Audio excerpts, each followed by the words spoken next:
Good afternoon. This is Robert Cornicelli, President of Veterans for America First. And with me today, we have an amazing human being, an amazing newly elected House of Representatives, member of the House of Representatives in Georgia. I think it's District 81, Right. Noelle Kahaian. Welcome. Thank you. I'm so happy to be here. You guys are just a great organization, and I appreciate all your support. Well, we're here, just like the military's here, in a support role. And we need to support people like you. I've been reading your story, and one of the things that I love about your story is all the things you've done in your life prior to running. And when I ran for Congress in 2022, I had been doing homeless veteran work for 10 years. So when you run after that, people have something to look back on.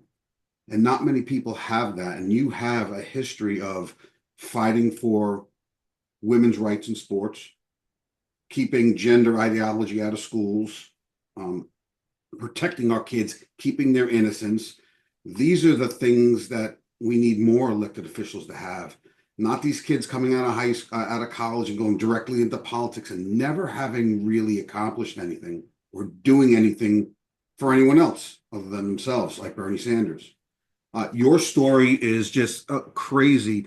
Um, you work with Child and Parental Rights Campaign.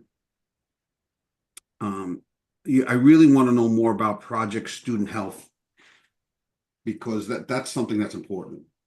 Right. So, Protect Student Health Georgia is my ministry that I started with several other amazing women in Georgia. I'm an abstinence-based sex ed teacher, so we teach healthy relationships through our local pregnancy centers, or without the pregnancy centers through Christian schools. It's something that we do volunteer. And we all know in our organization that Jane Fonda's goal is to get a radical form of sex ed into every taxpayer-funded schools, wherever she can. So that's what we try to guard against, letting that in. For example, Gwinnett County is reviewing some surveys of a curriculum that doesn't even use man or woman in their curriculum. So this is what we're indoctrinating students with, and that's in several schools in Georgia. So we just try to protect the health and innocence of kids in our taxpayer-funded schools. That's really important to me and a lot of people. I mean, obviously, the election results have showed that the American people have rejected the radical ideology of those politics. The sad thing is they won't stop. Yeah. This isn't just something that is a fad. Like, my older one of my older nieces was in college a couple of years ago, and we happened to be talking. I don't remember what holiday it was about why there's so many more kids coming out as gay. Now, I remember being in high school and there were kids that just, they, boys, I would say, just didn't act the same way other boys did. And you knew, but this was in the 80s, you knew they were gay. But she was telling me it's a fad now, like it's something to do. It's not that they're all born that way. And I think that's being pushed on them, that you can make that choice when every kid is confused in their teens. Their hormones are going all crazy, but they're taking advantage of this. And we have dropped the ball on this since the 60s, since the Weather Underground, since Carl Ayers, since all these people realized blowing up buildings to go against the government isn't working. We're going to go into the institutions, the educational institutions, and take them over. And we let them. We watched Berkeley turn. We watched all these universities turn liberal, and we just said, we're not going to send our kids there. We'll send them over here. And then they went to those universities and took them over. And we did nothing. What did they say? The people on the right are so weak and ineffective. We're going to go into the high schools, the elementary schools. And if what, COVID was a blessing. I don't mean for all the people dying, but Of it course. was a blessing because we got to see what was going on in the classroom, the progressive pride flags and the, safe spaces. Had that not happened, there would be a lot of kids getting mutilated by insane adults without parents knowing. So And if our schools were and our institutions were focused on having healthy children, instead of focusing on things that divide us, their, identity, let's focus on having healthy children with healthy, mental health and physical health and not, mutilating them. Focusing on reading, writing, arithmetic, and keeping those other leftist ideologies out of our schools with, I always say, our taxpayer dollars, our kids would be in a much better spot. yeah, it used to be STEM, now it's STEAM, science, technology, education, arts, and math. Why do you need a counselor in a school, a psychiatric counselor? Why? Because they should, if there's a child who has a breakdown in school or they're sad, the teacher should be notifying the parent. And if the parents aren't taking care of it, maybe it's a single mom who's working three jobs and she doesn't know what to do, then you can advise them to go see someone. But having a child see a counselor in a school without the parents' knowledge, and that kid saying, "Well, I just might, I'm a boy, but I think I'll just want to be a girl." Well, we'll show you how, is a disgrace. And thank God you were out there fighting. I left New York because of that. And I loved my high school counselor. She was a vocational counselor. She was my inspiration to get a counseling or a psychology degree. That's my bachelor's in is a psychology degree. So I think everyone should go to counseling. Oh, I'm sorry, I didn't mean a guidance counselor. I meant Exactly. Right, counselor right. from like Northwell Health or those types of medical counselors who were there when you have a breakdown or you're feeling anxiety or depression. You shouldn't be going to a counselor that some Right. institution put in the school system. Yep, the parents should be able to vet anyone that has influence over their child, especially for their psychological and mental health. And we've seen across the country that that's just not happening. Parents are not being informed if their child is having real difficulties and they are moving the child to a direction that they think is healthy for them. And it's actually a path to big pharma and being a patient for life. Yeah, it's sad. A child can't have a drink, can't own a gun, obviously can't drive a car, but they can make a life-altering decision, irreversible, to change it. It's just so sick and demented. And it's such an easy equation. You can't do this, you can't do this, you can't do this, but you can do this. Right. And they're preying on these vulnerable, confused kids. And God bless the detransitioners who have come out bravely and at great personal cost to turn back that curtain so people can see. And also people like Jamie Reed, the whistleblower in Missouri. God bless her for bringing to light and putting sunshine on this issue because the kids are not okay and they're being preyed upon by people that think that they know best.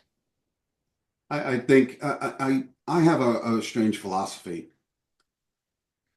I look at the globalists, and they know they can't beat us in a physical war. Like you're not going to convince Mexico to invade us and actually have an effect.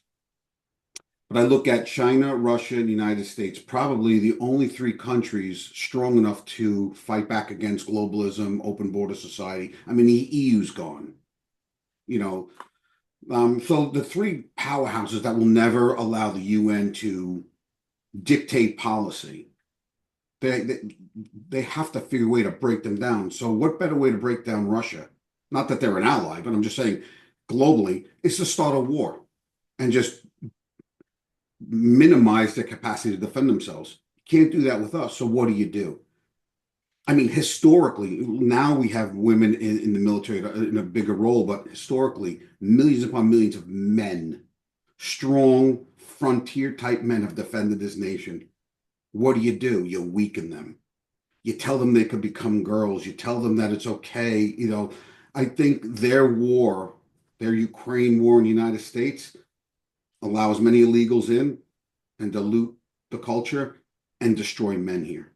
Right. And you're confusing these kids. I've heard from 8-year-olds who say, white male 8-year-olds who say, I don't want to be cisgender. I don't want to, identify as my biological sex. That's weak and that's not cool. I'll pick anything else So at very young ages, they're already being indoctrinated into being something than they already are and embracing their, what exactly that they are, their biological sexes. And I hate even using biological sex because Yeah. this whole gender thing has just gotten out of control. But Sis. the kids, it's being shoved down their throats, and the kids go home to their parents and they indoctrinate their parents. Oh, you can't say that. So then all of a sudden the children are the free speech police.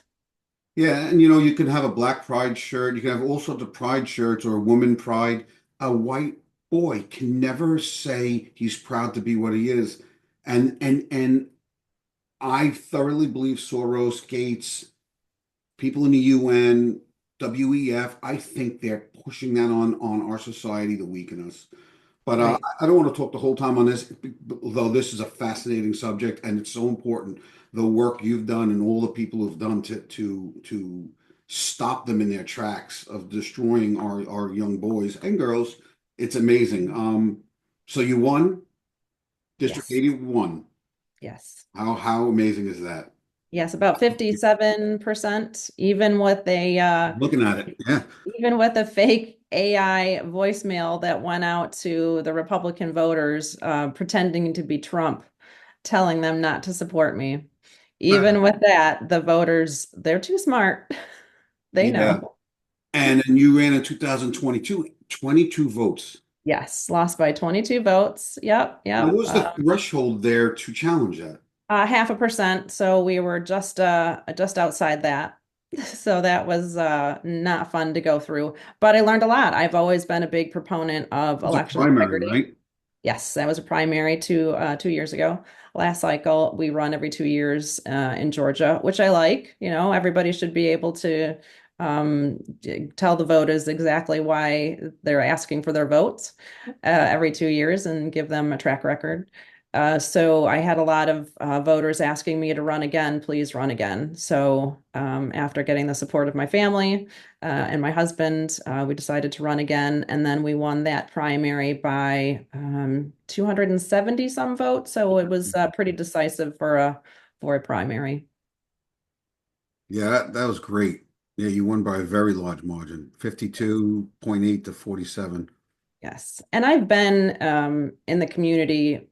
What I try to explain to people is we need to be volunteering. You can be complaining about everything under the sun, but if you're not out there a couple hours a month, a couple hours a week doing something, and I had voters say to me, they couldn't believe that I was the candidate. And I said, why? And they said, well, I always see you out volunteering. I see you in the kitchen at the pregnancy center banquets. You're serving the food.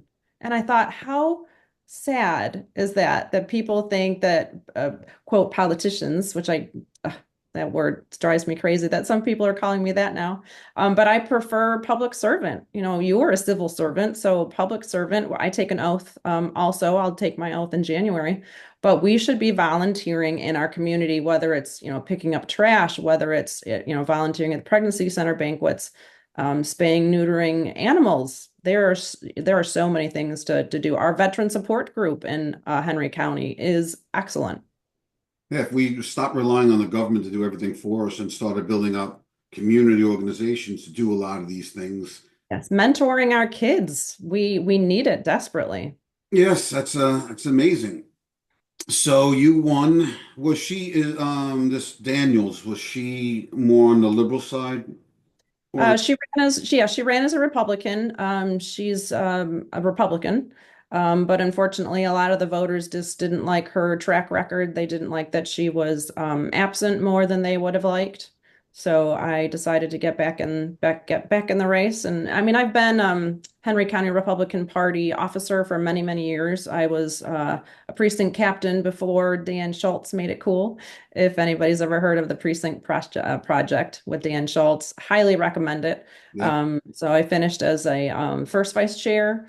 We have a great party. There's a lot of Republican parties that fight or don't, they're not on the same page all the time, but ours is just wonderful from all corners, and we're a blue county now as of 2016, but that doesn't matter. We have to get out every single Republican vote. And we actually ballot chased this year, which was fun. Turning Point was here. So many of the younger groups were here getting out the vote. And this was the most fun election I've ever been a part of. And this is my ninth presidential. Well, we're proud of you and we're happy you're in. Two things, a lot of people call for term limits, but you brought it up. It's a 2-year term. We're the term limit. We are supposed to be so engaged in government and civics that we decide who can run and who cannot run, not a law stating you can only have this amount of time. It's supposed to be up to us. If you're doing the greatest job, why do I have to say, why should my right be taken away from me if you're in your 8th year and that's all you get to serve, but I want you there? Right. But I do understand it. I So just yes, think, yeah, I agree. But if you're constantly doing what you're supposed to be doing, let the voters decide. yeah, I mean Nancy Pelosi, they wanted her in there. They got a shell. I mean, she became a billionaire probably, but and you're not a politician, you're an elected official. That's what I like to call the people like you. You're an elected official. You're not, Pelosi's a politician. Right. Um, so what are your plans? What are the issues you're going to fight hardest for? Well, lowering our taxes, absolutely. I really want transparency on our taxes. What are the rates that we're paying? People don't even know. I'd really like to have some sort of transparency on county websites, whether that's, a local ordinance or a state law. We need to see what our rates are across the board. And protecting our kids, absolutely. They'll always say, "Oh, well, that's not happening here," or "That doesn't happen." Well, we have tons of evidence. I've given testimony at the Capitol showing the sexually explicit materials. Pastor Amachukwu goes around the country reading from the obscene materials in the schools and on the online databases. It's protecting our vets, whatever we can do for them. I've got some people contact me for some good legislation for our veterans. And our elderly, we have to take care of them. Social Security obviously is not something, not a state position, but in our infrastructure here in Henry County and across the state, we need to make sure that we have the funding for that. So there's so many things going through my head that I'm going to have to narrow it down. No, it's good. It's good you have a broad policy. You know what you want to focus on. You're not in there yet, so there's no way to understand how all these laws work until you actually get in there. But you do stand for seniors, stand for veterans. I'm sure you want as few benefits as possible for illegals and more to go to veterans and disabled and seniors. That's right. We need to take care of our citizens first, obviously, America first. And what I like to say is, I just want to protect the code. I want to protect the Georgia code from communism, from socialism, from infringing on our personal rights. That's really, it sounds weird, but I'm a paralegal, so I love the code. I love every section of it. So I just want to protect it as much as possible. And if I can't for some reason, we need to alert the public on what's happening, or if there's a bill that seems to be going sideways. Our citizens have to be involved. They can't just say, "Oh, we got so and so elected. I can just, unplug and go about my regular business." Those days are over. Elected officials want a knowledgeable, informed constituency. They want a lot of input. They want to listen. It's exactly what happened in this election. The left lectured, the right listened. And that's what politicians do. They lecture, they tell you without listening. And I think you're going to be a great elected official because it seems like you listen and you understand what people really need. Not what they want, what they need. Everyone wants, the Bentley in the big house, but what do they need? What can you give them as an elected official that they need that they can't get on their own? And I think you're going to do well.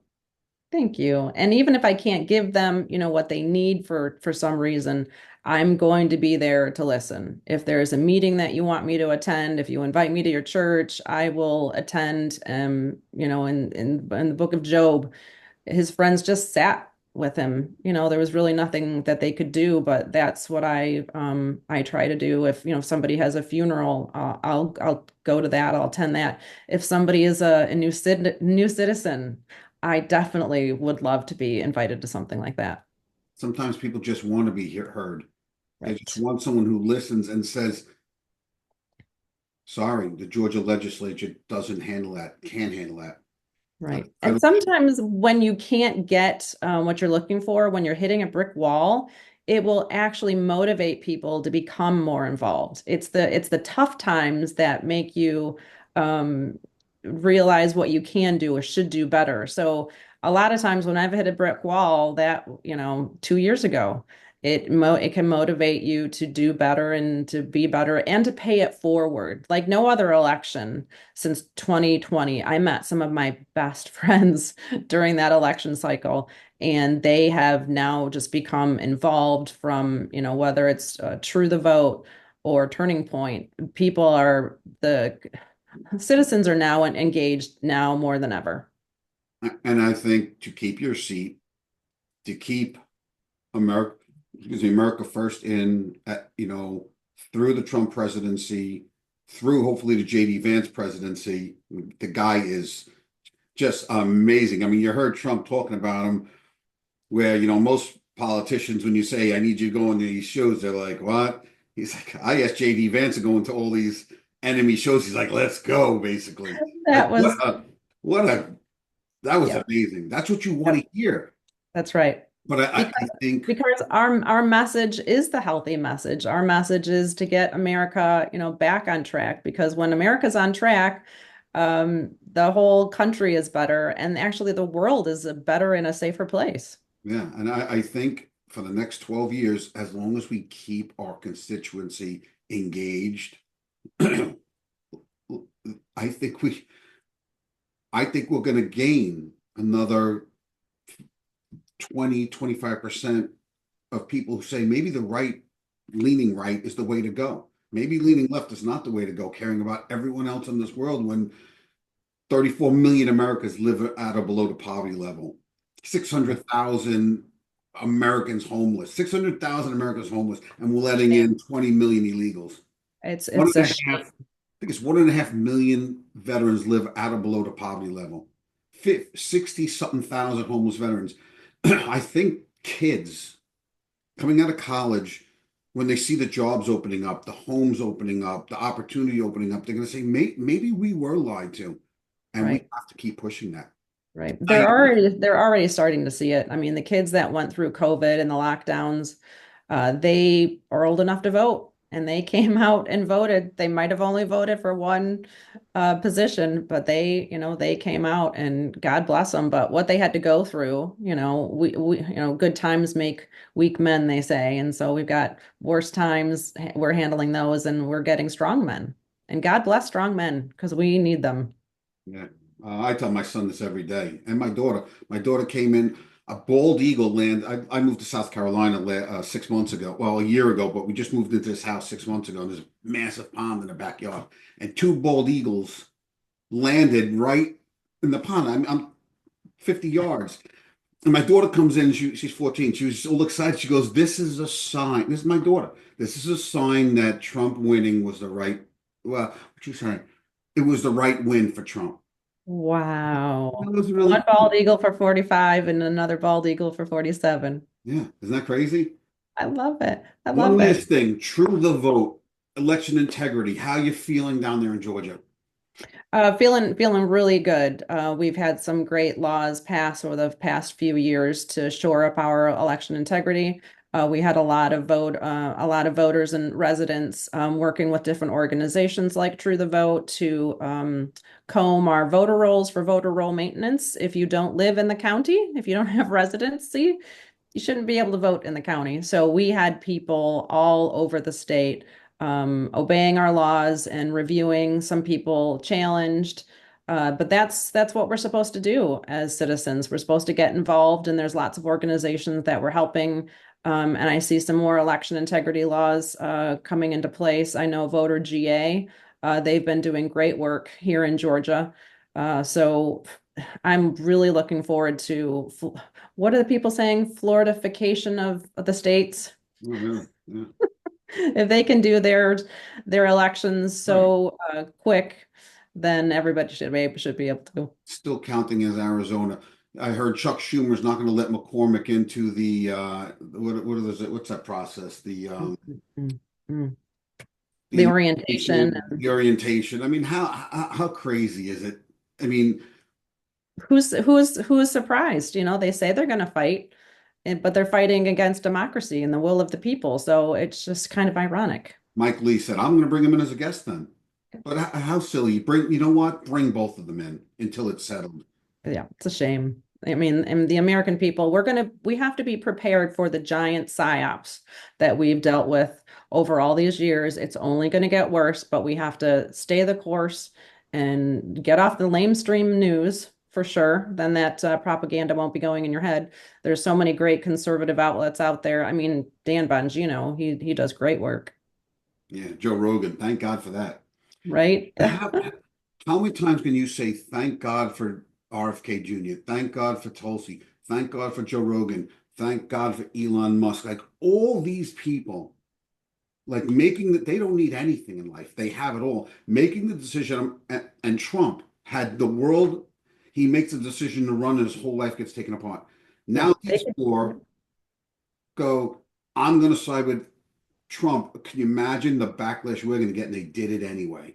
they could be sitting in a country club somewhere, on a beach My somewhere. friend, poor Rudy Giuliani, his life is destroyed, destroyed because he did not give in. And he said they were stealing the election in Georgia, and now they're taking everything this man has earned his entire life Yeah. because their names were slandered. You Mm. get to take everything this man has ever earned in his life, his 7 World Series rings, you get them. Yep. Yep. And it Well, works to scare the average, they call us normies. It works to scare the average people from saying anything, from doing any work, from volunteering, because they say, oh, I don't want that to happen to me. But courage is contagious. I always say that. And people are actually getting more courageous as the years go by, and we have to keep up that momentum. I have this little kid on my son's baseball team. They're 10 and under. Asher, and every time he gets up to bat, he backs out of the batter's box. He's so afraid. And I said that to him the game when we won our first playoff game Saturday. I said, Asher, you walk out of that batter's box every game. He's like, I'm afraid to get hit. I Has said, he been hit? He's probably been hit. a couple times. Yes, so But I said, that'll but do if it. you still get up to bat, which is courage, buddy, and, That's right. and if you can muster more courage to stay in that box, you're going to be very proud of yourself. And he went to bat and he didn't back out. So, Oh, see, that's just a life. That's why I love sports and yeah. especially women's sports, of course, but I love sports because it teaches you life lessons. Well, it's women and men's sports now. Mm. Right. Well, Miss But Noel, what you were saying about God, I thank him for his grace and his mercy. It didn't have to go this way, and thank God for conservative news and for Elon taking over Twitter and getting the message out and stopping as much propaganda into people's minds. But thank God for his grace and mercy. imagine what would have happened to him had Kamala won. He knew. Starlink down, Tesla down, but he Yep. didn't. Yep, he knew. So I'm really excited about the future. I'm excited to get to work for my constituents and happy to do more interviews and just to get the message out that we are ascendant. If we can keep it, I love that quote because we're a constitutional republic if we can keep it. Yeah, very, very well put. Noel, it was a pleasure to have you. We are so proud of you. You are one of our VFAF endorsements, and we couldn't have picked a better candidate. So Oh, thank thank you you. so Oh, much. God bless you guys. Thank you so much. Bless you too.